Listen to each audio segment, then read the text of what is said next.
Hi folks.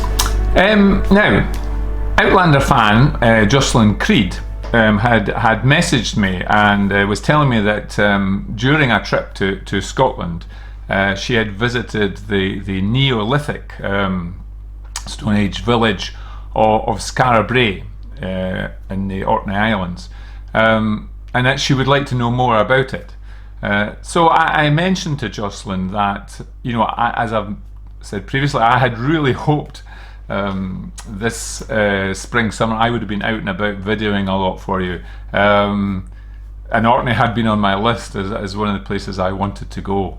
But sadly, you know, COVID-19 put paid to all the travel plans, but however, that's the least of our worries. Anyway, I have visited Skara Brae on many occasions, and I love it. So this video is all about this wonderful ancient village. So Skara Brae is on the Orkney Islands. So the Orkney Islands are usually just referred to as Orkney, but the Orkney Islands, and they're situated right above the northern tip of Scotland. And the Orkney Islands are a collection of many islands, some reasonable size, some very small ones. And Skara Brae itself is located on the western side of the main island, so looking over to the Atlantic and to the Americas, and that island that it's on is called mainland. That's the main island, the biggest island, and it's called mainland. And you would find Skara Brae at the Bay of Scale. It's this lovely little bay called the Bay of Scale. So this Stone Age village dates back 5,000 years, and that makes it's older than Stonehenge, older than the Great Wall of China, older than the Great Pyramids of Egypt, and it's considered one of the most perfectly preserved Stone Age villages in Europe. So just to give you a background to it there. Now this village was occupied for, they think, for about 600 years, between 3100 BC and 2500 BC. And then it was abandoned by the families who had lived there, and no one knows why they left. But what happened then was, in a short space of time, the village was totally covered by sand, which is blown in from the beach by the famous winds that race across the Atlantic Ocean and buffet Orkney. Just a little historical aside there. One of the reasons on Orkney why there's so many stone structures, ancient stone structures, buildings, standing stones, tombs, one of the reasons there's so many is that Orkney has very few trees. And the reason it has very few trees is because of this wind that just comes racing in. So structures generally were built of stone, and therefore they lasted for so long, and have lasted and are still lasting. Anyway, so there's Skara Brae, 2500 BC. It has been covered over, it's been abandoned by the families, and it's covered over again by sand. And there it lay for 4,000 years, undisturbed, lost, hidden from view, until in 1850 there was this great winter storm that had battered the whole of Scotland, and it came racing up the northwest and blew in from the Bay of Scale. And this tremendous wind and high tides ripped the earth and grass and sand from this small hill that had existed, you know, and it was known locally as Skara Brae. So there was this little hill, so people just thought it was a little hill, and you know. So anyway, this tremendous storm rips everything off it, rips everything out, and there, magically, underneath, there is this little stone village of stone-built houses. Quite an amazing moment it must have been. And by chance, the local laird whose name was William Watt, he was interested in archaeology. He was a sort of amateur archaeologist, and he excavated 4 of the houses. So got all the sand out, excavated them, and he gathered and took away many objects. But then the site was deserted again, and just left to the elements. So then, 75 years later, in 1925, another storm came in and damaged some of the excavated houses. So it was decided that they would ask this gentleman called Gordon Childe, who was a renowned professor of archaeology at Edinburgh University, that they would ask him to come excavate the entire site and preserve it for future generations. So that was a great decision. That's probably why today we can see Skara Brae, because of that decision. So what happened then was Childe came up, and over a space, I think, of 2 years, I think it was, excavated the entire site, and he discovered that each house at Skara Brae was very similar. And this is a subject we'll talk about in a wee while, but it does intrigue me. So each house was quite similar, and to protect the occupants of the houses from the harsh winters and these strong winds that come in, the houses had been sunk down into the ground, and really they were built into mounds of pre-existing domestic waste, which are called middens. Now that's a word still used in Scotland. A midden really means a rubbish tip. It can be also a derogatory term. So if somebody said to you, your house is a bit of a midden, it means it's in a bit of a mess. So a midden. And the reason he did that was this material acted as an insulating material for them, which was quite clever. Also, just as an aside again, that because one of the reasons they know so much about Skara Brae is because this midden, which they continued to fill up with their waste, gave them all sorts of objects and all sorts of knowledge, like what the people had eaten and everything. It was quite amazing, and that it was like a treasure trove for the archaeologists, this midden as it's called, which wrapped around all of the houses. And there were about 10 houses in total. 8 of them, and I think 2 later ones, about 10 in total. So each house consisted of a large square room, and it had in the middle a stone hearth where a fire was used for heating and cooking. Stone walls. It did have a sort of turf type roof, I think, on it, and the smoke would go up in the middle.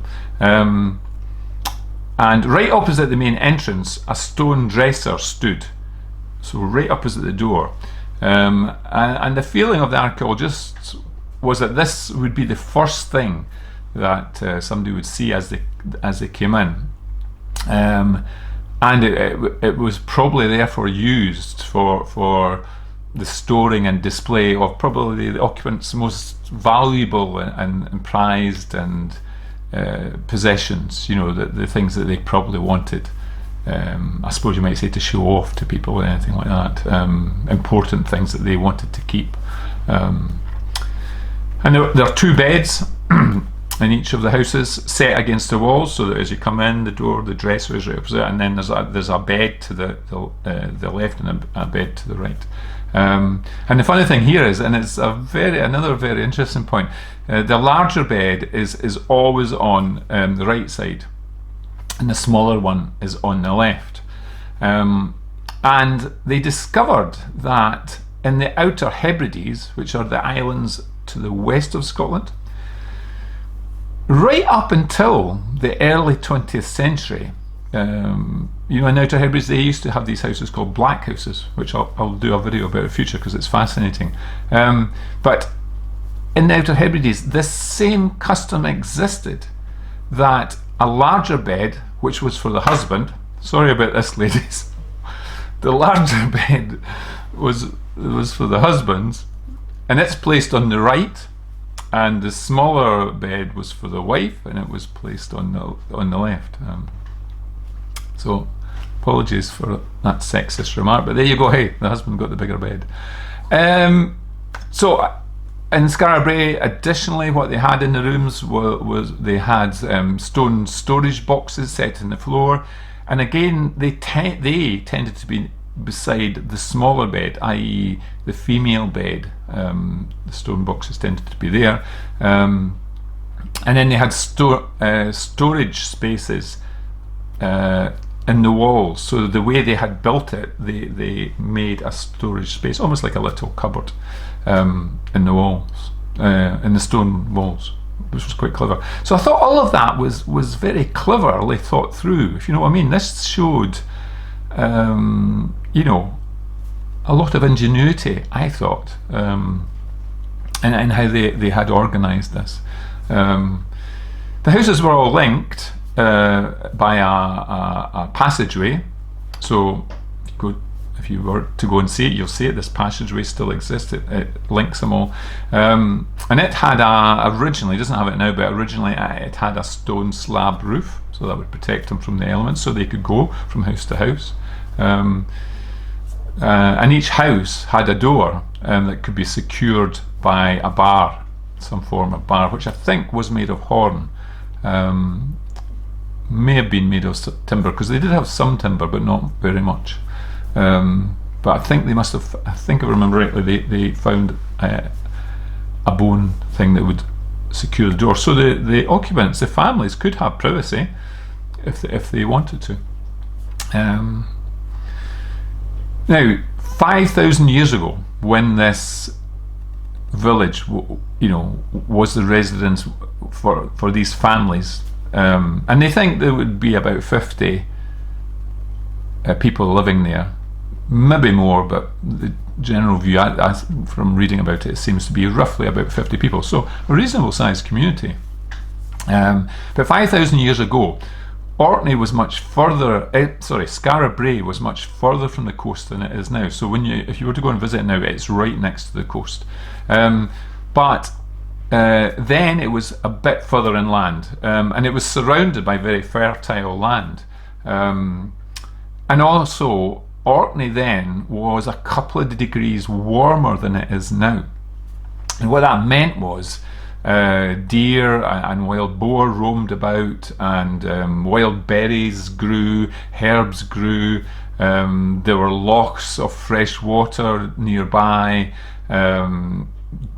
dried seaweed could be used as a fuel, you know, so it was a good place for this village. And the people who lived there, these 50 souls who lived there, they were primarily what's called pastoralists. In other words, they were no longer hunter-gatherers. These were people who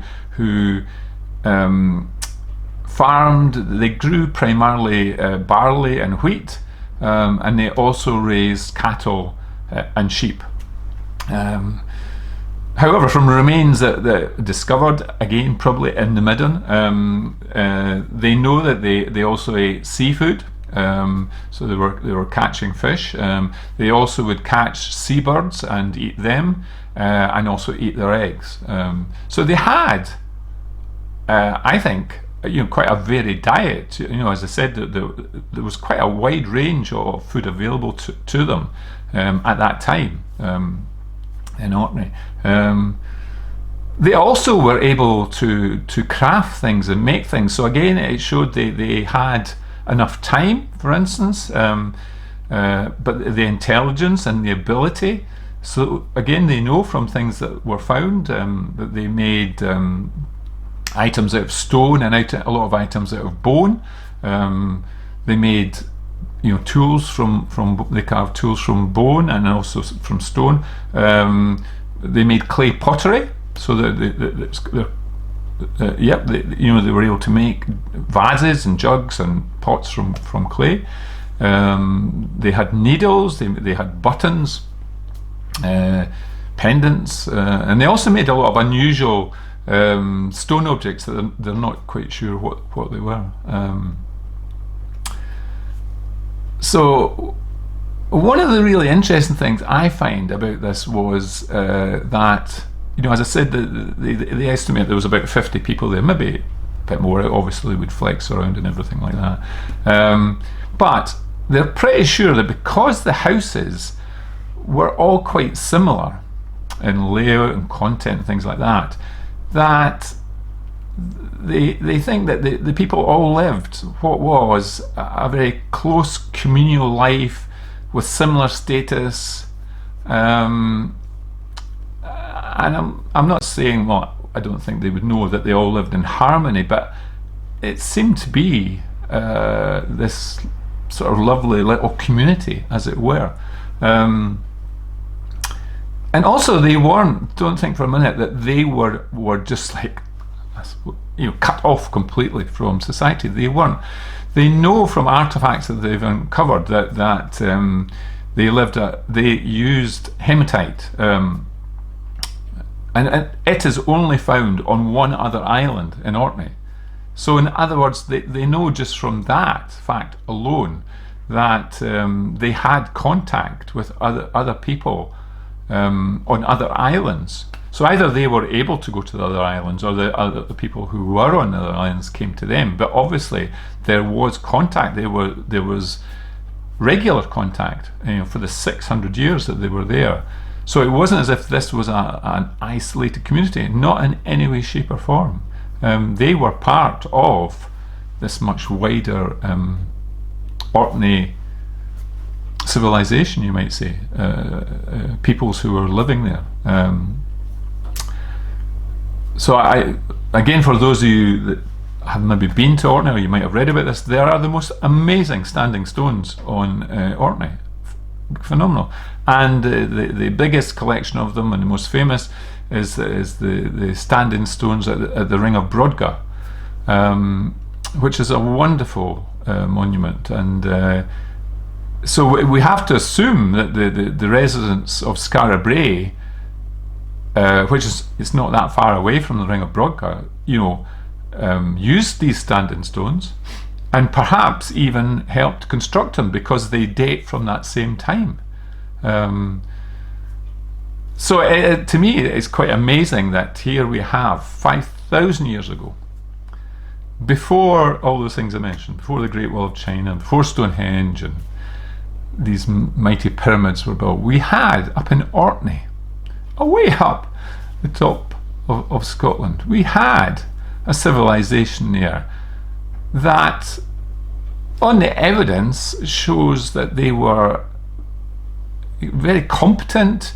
They built houses that were absolutely spot on for the environment, that afforded them protection but comfort, and they obviously had enough time for leisure activities. That the art was used, their pottery ware displayed that, the tools they create from bone, there's jewellery, there's little beads, everything.